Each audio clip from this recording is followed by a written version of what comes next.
صلی وسلم دائما ابدا على حبیبک خیر الخلق كلهم. السلام علیکم ورحمۃ اللہ وبرکاتہ.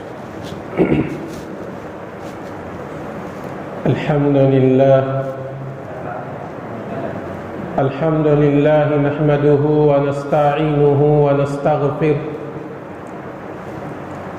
ونؤمن به ونتوكل عليه ونعوذ بالله من شرور أنفسنا ومن سيئات أعمالنا. من يهده الله فلا مضل له ومن يضلله فلا هادي له. ونشهد أن لا إله إلا الله وحده لا شريك له. ونشهد أن سيدنا ومولانا محمدا عبده ورسوله. أما بعد فأعوذ بالله من الشيطان الرجيم. بسم الله الرحمن الرحيم. يا أيها الذين آمنوا اجتنبوا كثيرا من الظن إن بعد الظن إثم ولا تجسسوا ولا يغتب بعضكم بعضا أيحب أحدكم أن يأكل لحم أخيه ميتا فكرهتموه واتقوا الله إن الله تواب رحيم. وقال النبي صلى الله عليه وسلم لا يدخل الجنة نمام أو كما قال عليه الصلاة والسلام. اللهم صل على محمد وعلى آل محمد كما صليت على إبراهيم وعلى آل إبراهيم إنك حميد مجيد.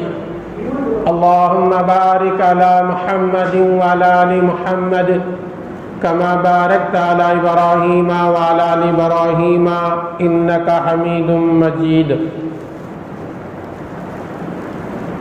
محترم بزرگوں اور دوستو،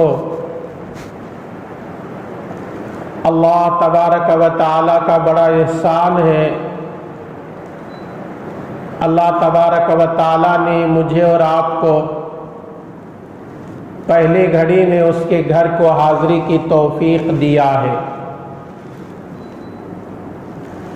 اللہ کے بہت ساری نعمتیں ہیں جن کو ہم گن نہیں سکتے. اللہ تعالیٰ قرآن مجید میں ارشاد فرماتا ہے وَإِن تَعُدُّوا نِعْمَةَ اللَّهِ لَا تُحْصُوهَا. اگر تم اللہ کے نعمتوں کو گننا چاہو گے تو گن نہیں سکو گے. اللہ کی نعمتوں میں سے ایک نعمت یہ بھی ہے اللہ اپنے بندے کو اس کے گھر کی حاضری کی توفیق جلد دے دیتا ہے. میرے دوستو، گزشتہ جمعہ زبان سے ہونے والا گناہ جسے جھوٹ کہتے ہیں، جھوٹ بولنے والے کی کیا سزا ہے، سچ بولنے والے کو اللہ تعالیٰ کیا نعمتوں سے نوازتا ہے، یہ تمام تفصیلی باتیں گزشتہ جمعہ ہم لوگوں کے سامنے آئی. آج کے جمعہ میں نے جو قرآن کریم کے 26ویں پارے سورہ حجرات کی آیت نمبر 12 جو تلاوت کیا، اس میں اللہ تعالیٰ ایمان والوں کو 3 گناہوں سے روکا ہے، اور 3 بھی یہ جو گناہ اللہ نے ذکر کیا کہ اس سے بچو، یہ گناہ کبیرہ ہیں، بڑے گناہ ہیں. اللہ تعالیٰ ارشاد فرما رہے ہیں یا ایھا الذین آمنوا اجتنبوا کثیرا من الظن. اے ایمان والو، بدگمانی سے بچو، کسی کے بارے میں بدگمانی پیدا نہ کرو. کسی کے بارے میں برا خیال پیدا نہ کرو، پہلا گناہ بدگمانی۔ دوسرا گناہ اللہ کہتا ہے وَلَا تَجَسَّسُوا، کسی کے بارے میں جاسوسی نہ کرو۔ تیسرا گناہ اللہ کہتا ہے وَلَا يَغْتَبْ بَعْضُكُمْ بَعْضًا، کہ کوئی آدمی کسی کی غیبت نہ کرے۔ أَيُحِبُّ أَحَدُكُمْ أَن يَأْكُلَ لَحْمَ أَخِيهِ مَيْتًا، کیا تم میں سے کوئی آدمی یہ چاہتا ہے کہ اپنے مردار بھائی کا گوشت کھائے؟ اللہ خود جواب دے رہا ہے فَكَرِهْتُمُوهُ، کوئی بھی آدمی اپنے مردار بھائی کا گوشت کھانا پسند نہیں کرتا۔ اللہ کہتا ہے کہ اسی طرح غیبت کرنا اپنے مردار بھائی کے گوشت کھانے کے مانند ہے۔ آج کے جمعہ بتانے کی کوشش کریں گے کہ غیبت کتنا بڑا گناہ ہے اور چغل خوری کسے کہتے ہیں۔ غیبت اور چغل خوری میں تھوڑا سا فرق ہے۔ غیبت بھی گناہ ہے اور چغل خوری بھی گناہ ہے۔ غیبت کرنے والا بھی جنت میں نہیں جاتا، چغل خوری کرنے والا بھی جنت میں نہیں جاتا۔ حضرات علماء فرماتے ہیں غیبت کہتے ہیں ایک آدمی کی برائی اس کے پیٹ پیچھے کرنا،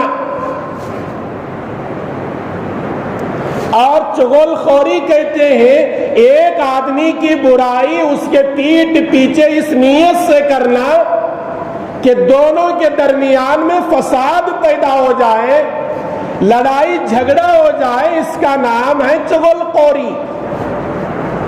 صرف نیت کے تبدیل ہونے پر غیبت اور چغل خوری کے معنی بدل جاتے ہیں۔ قرآن کریم میں سورہ حجرات کی آیت نمبر 12 میں اللہ تبارک و تعالیٰ نے جس گناہوں کو روکا ہے اس گناہ کا نام ہے غیبت کرنا۔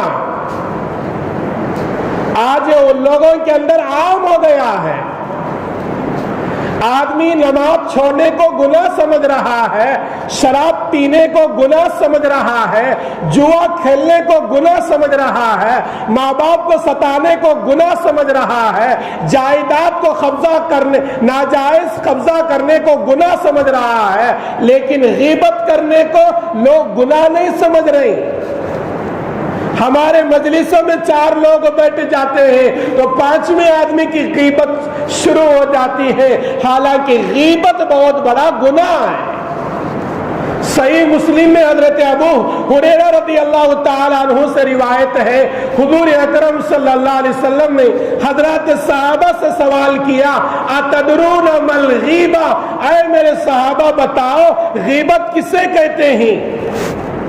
صحابہ کی عادت یہ تھی جو بات معلوم ہو پھر بھی اللہ کے نبی کے زبان سے سننے کے لیے کہتے تھے اللہ و رسولہ عالم، اللہ اور اللہ کے رسول بہتر جانتے ہیں۔ تو صحابہ کرام نے عرض کیا اللہ اور اللہ کے رسول بہتر جانتے ہیں، غیبت کیا چیز ہے؟ تو حضور اکرم صلی اللہ علیہ وسلم نے فرمایا ذکرک اخاک بما یکرہ، کسی آدمی کی برائی اس کے پیٹ پیچھے بیان کرنا، اس کا نام غیبت ہے۔ صحابہ کرام نے عرض کیا اللہ کے نبی صلی اللہ علیہ وسلم اگر حقیقتاً اس کے اندر وہ برائی ہے پھر بھی اس کے پیٹ پیچھے کوئی آدمی وہ برائی بیان کر رہا، کیا اس کا نام غیبت ہے؟ تو اللہ کے نبی صلی اللہ علیہ وسلم نے فرمایا ہاں اسی کا نام غیبت ہے۔ اگر میرے اندر کوئی برائی ہے، میرے پیٹ پیچھے اگر کوئی برائی بیان کر رہا ہے اس کو کہتے ہیں غیبت۔ اگر میرے اندر وہ برائی نہیں ہے پھر بھی آدمی لگا کر وہ برائی کو جوڑ کر بیان کر رہا ہے تو اللہ کے نبی نے فرمایا یہ بہتان ہے۔ تو غیبت بھی گناہ ہے اور بہتان بھی گناہ ہے۔ تو معلوم یہ ہوا اگر کسی کے اندر وہ برائی ہے اس کے پیٹ پیچھے بیان کر رہے ہیں تو یہ غیبت ہے، مسلمانوں کو اس سے بچنا چاہیے، اس سے بہت دور رہنا چاہیے، یہ گناہ ہے۔ اللہ کے نبی صلی اللہ علیہ وسلم کی مشہور حدیث ہے، اللہ کے نبی صلی اللہ علیہ وسلم نے فرمایا کہ غیبت کرنے والا آدمی جنت میں داخل ہو نہیں سکتا۔ اس لیے علماء کہتے ہیں کہ غیبت کرنا یہ حقوق العباد ہے، لوگوں کے حقوق ہے۔ جب تک ہم نے کسی کی غیبت کیا اس سے معافی نہیں چاہیں گے، اللہ بھی معاف نہیں کرتا۔ حقوق کے دو قسمیں ہیں، ایک حقوق اللہ، اللہ کے حقوق، ایک ہے حقوق العباد، بندوں کے حقوق۔ اللہ کے حقوق میں کوئی کوتاہی ہوتی ہے، نماز چھوڑنا اللہ کے حقوق کو مارنا، روزہ چھوڑنا اللہ کے حقوق کو مارنا، ان حقوق میں اگر کوئی کوتاہی ہوتی ہے، کوئی کمی بیشی ہوتی ہے، اگر اللہ چاہے تو معاف کر دیں گے، اگر اللہ چاہے تو عذاب بھی دیں گے۔ لیکن لوگوں کے حقوق کو ہم نے مار دیا، کسی کی غیبت کر لیا، کسی کے اوپر ہم نے غلط بہتان لگا دیا، تو جب تک وہ بندہ معاف نہیں کرتا اللہ بھی معاف نہیں کرتا۔ اس لیے غیبت کرتے وقت مسلمان کو سوچ کر زبان چلانا چاہیے کہ یہ بہت بڑا گناہ ہے، جب تک میں جس کی غیبت کر رہا ہوں وہ معاف نہیں کرے گا، اللہ بھی معاف نہیں کرتا۔ اس لیے حضرت ابن عباس رضی اللہ تعالی عنہ فرماتے ہیں اگر ہم نے کسی کی غیبت کیا ہے، وہ زندہ ہے، جا کر اس سے معافی چاہنا چاہیے۔ اے اللہ کے بندے، فلاں وقت میں فلاں دن میں نے فلاں کے روبرو تیری غیبت کیا تھا، آج مجھے احساس ہوا ہے اور میں تیرے خدمت میں معافی چاہنے کے لیے آیا ہوں۔ اگر وہ معاف کرتا ہے تو خدا سے معافی چاہے، یہ گناہ معاف ہو جاتا ہے۔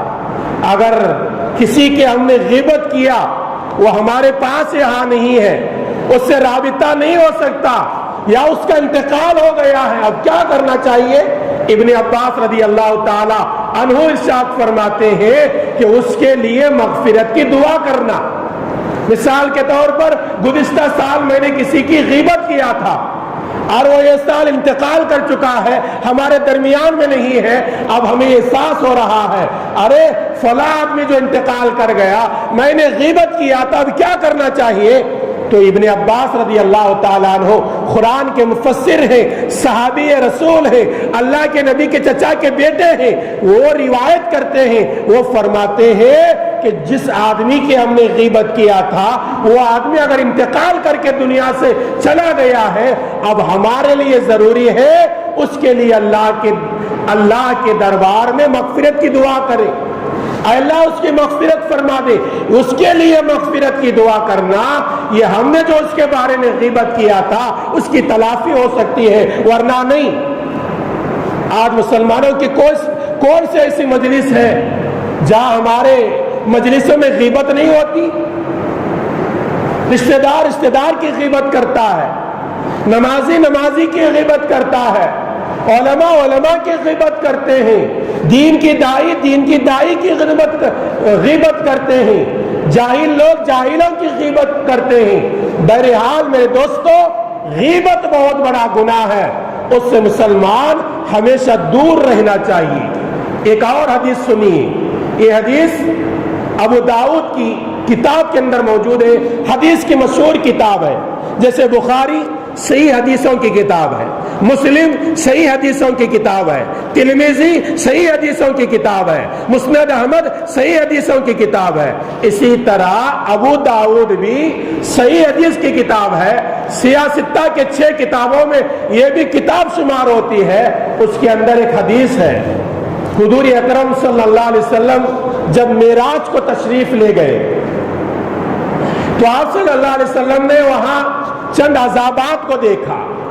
اللہ کے نبی صلی اللہ علیہ وسلم نے دیکھا چند لوگ اس کے ہاتھ کے ناخن لوہے کے ہیں، ایک روایت میں ہے کہ تانبے کے ہیں، ایک دوسری روایت میں ہے کہ پیتل کے ہیں، وہ اپنے لوہے کے ناخنوں سے اپنے چہروں کو لوچ رہے ہیں اور اس کے وجہ سے ان کے چہرے کا گوشت نکل رہا ہے، ہڈی دکھائی دے رہا ہے۔ اللہ کے نبی صلی اللہ علیہ وسلم کی خدمت میں حضرت جبرائیل تھے۔ اللہ کے نبی صلی اللہ علیہ وسلم نے جبرائیل سے پوچھا، اے جبرائیل، یہ کون لوگ ہیں اپنے ہی ہاتھوں کے لوہے یا